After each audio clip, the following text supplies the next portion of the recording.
New টাউনের দিকে নজর রাখতে হচ্ছে। নিউ টাউনে রামনবমীর মিছিলে উত্তেজনা পরিস্থিতি, পুলিশের সঙ্গে পদ্ম কর্মীদের বচসা। তার কারণ পুলিশের তরফ থেকে বাধা দেওয়া হয়। অভিযোগ উঠছে যে অস্ত্র হাতে মিছিল, যেখানে নিষেধ ছিল, নিষেধ সত্ত্বেও অস্ত্র হাতে মিছিলের অভিযোগ। বাধা দেওয়ায় পুলিশ পদ্মপ্রার্থীর তর্কাতর্কি এবং কর্মীদের মধ্যে সেখানে তারা বচসায় জড়িয়ে পড়েন পুলিশের সঙ্গে। অনুপ রয়েছে আমার সঙ্গে। অনুপ, কেন এই পরিস্থিতি তৈরি হলো? রাম মন্দির থেকে রামনবমীর যে মিছিল বের হওয়ার কথা ছিল, তার আগে যখন অস্ত্র পুজো করা হবে, সেই সময় বিজেপির পক্ষ থেকে একজন বিজেপি কর্মী যখন সেই অস্ত্র নিয়ে রাম মন্দিরের মধ্যে যাচ্ছিল, সেই সময় পুলিশের পক্ষ থেকে তাকে কিন্তু আটক করার চেষ্টা, মিছিলটাকে আটকানো হয়। এটা বলা হয় কোনোভাবে মিছিলে অস্ত্র ব্যবহার করা যাবে না। সেই সময় বিজেপি প্রার্থী নিউ টাউন বিধানসভা কেন্দ্রের পীযূষ কাউরিয়া জানান তারা অস্ত্র নিয়ে মিছিল করতে চান না, তারা শুধুমাত্র রীতি মেনে অস্ত্র পুজো করে তারপরে মিছিল শুরু করবে। সেক্ষেত্রে পুলিশ যখন বাধা দেয়, পুলিশের সঙ্গে রীতিমতো ধস্তাধস্তি পরিস্থিতি হয়, প্রথমে তর্কতর্কি পরিস্থিতি হয়। পরবর্তী ক্ষেত্রে দেখা যায় বিজেপি কর্মী সমর্থক তারা কিন্তু সেই অস্ত্র নিয়ে মন্দিরের মধ্যে প্রবেশ করে এবং সেখানে কিন্তু অস্ত্র পুজো করে। বিজেপি প্রার্থী জানান কোন রকম মিছিলে তারা অস্ত্র নিয়ে যাবে না, এমনটা আগেই বলা ছিল। পুলিশের পক্ষ থেকে কোনো জিনিস না জিজ্ঞাসা করেই কিন্তু একেবারে সঙ্গে সঙ্গে সেই বিজেপি কর্মী তাকে আটকানো হয় এবং মিছিল আটকানোর চেষ্টা করা হয়, যা নিয়ে বচসার সূত্রপাত হয়।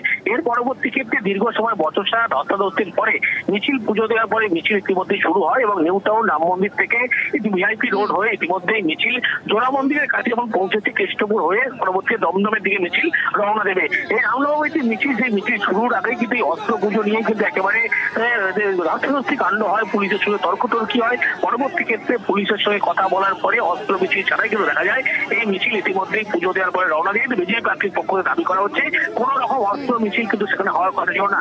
রীতি মেনে শুধুমাত্র অস্ত্র পুজো করে তারা কিন্তু এই মিছিল নিয়ে রওনা দিত, কিন্তু পুলিশের পক্ষ থেকে বাধা দেওয়া হয়, তারপরে এই বচসার সূত্রপাত হয়। বেশ,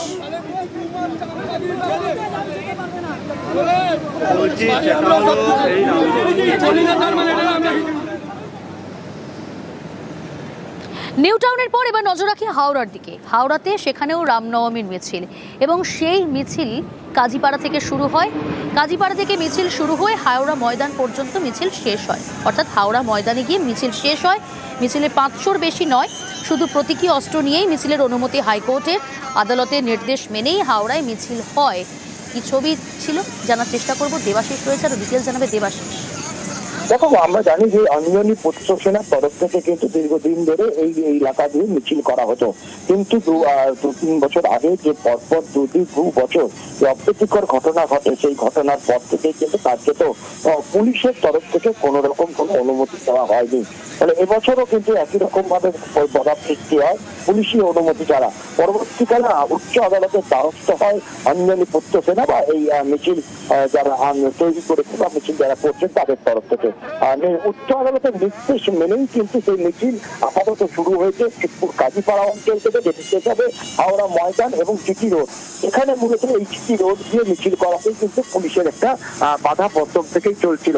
সেই বাধা কিন্তু তারা উত্তীর্ণ হয় উচ্চ আদালতের নির্দেশে। তবে এই উচ্চ আদালতের নির্দেশ যেখানে 500 জনের বেশি সেই মিছিলে অংশগ্রহণ করতে পারবেন না, প্রত্যেকটি মিছিলে ব্যাগ ঝোলাতে হবে, সেই ব্যাগ ঝুলিয়েই তারা কিন্তু মিছিলে থাকতে পারবে।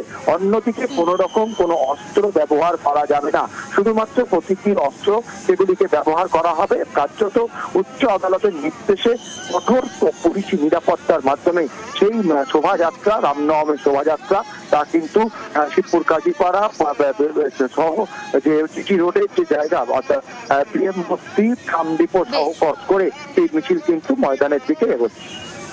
বেশ,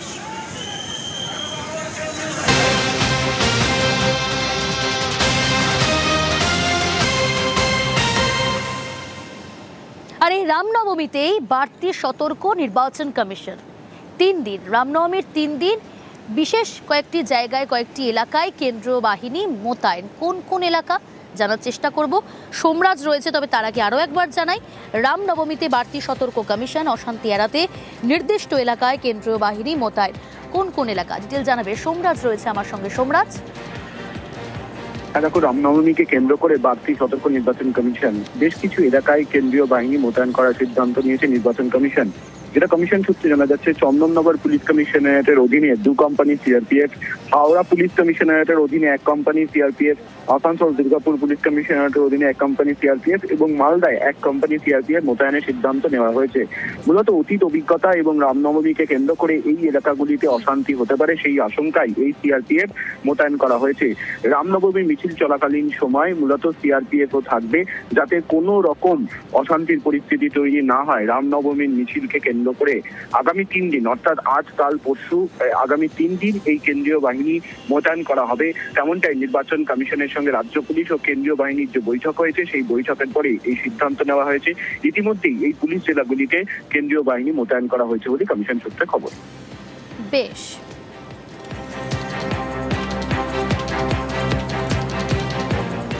রামনবমীর শুভেচ্ছা মমতা বন্দ্যোপাধ্যায়। এক্স পোস্টে তিনি শুভেচ্ছা জানিয়েছেন, একই সঙ্গে শান্তি সম্প্রীতি বজায় রাখার বার্তা দিয়েছেন মমতা বন্দ্যোপাধ্যায়। রামনবমীর শুভেচ্ছা মমতা বন্দ্যোপাধ্যায়। শান্তি বজায় রেখে রামনবমী পালনের আবেদন মুখ্যমন্ত্রী।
কলকাতা বিশ্ববিদ্যালয়ে এই প্রথমবার রামনবমী পালন।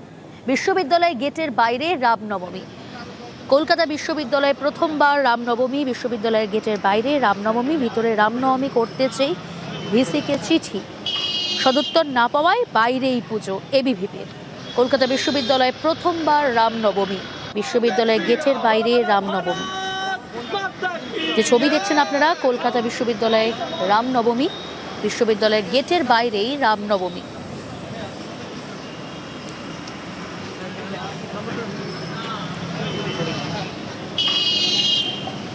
ভিতরে রামনবমী করতে চেয়ে ভিসিকে চিঠি, সদুত্তর না পাওয়ায় বাইরেই পুজো এবিভিপি। কলকাতা বিশ্ববিদ্যালয়ের ছবি দেখাচ্ছি আপনাদের। কলকাতা বিশ্ববিদ্যালয়ে প্রথমবার রামনবমী। ডিটেলস জানবো, সুদীপ্ত রয়েছে আমার সঙ্গে। সুদীপ্ত, কলকাতা বিশ্ববিদ্যালয়ে প্রথমবার রামনবমী।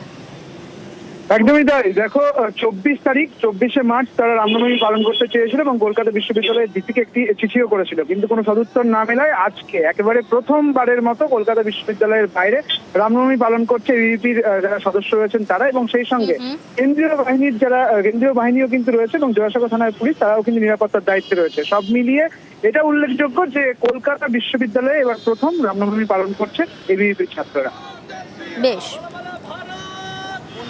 কলকাতা বিশ্ববিদ্যালয়ের পাশাপাশি নজর রাখবো যাদবপুর বিশ্ববিদ্যালয়, সেখানেও রামনবমী। ক্যাম্পাসের 2 জায়গায় রামের পুজো। যাদবপুরে রামনবমী পালন এবিভিপির। এই মুহূর্তে যাদবপুরের ছবি দেখাচ্ছি আপনাদের। যাদবপুর বিশ্ববিদ্যালয়, সেখানে রামনবমী। ক্যাম্পাসের 2 জায়গায় রামের পুজো হয়। যাদবপুরে রামনবমী পালন এবিভিপি।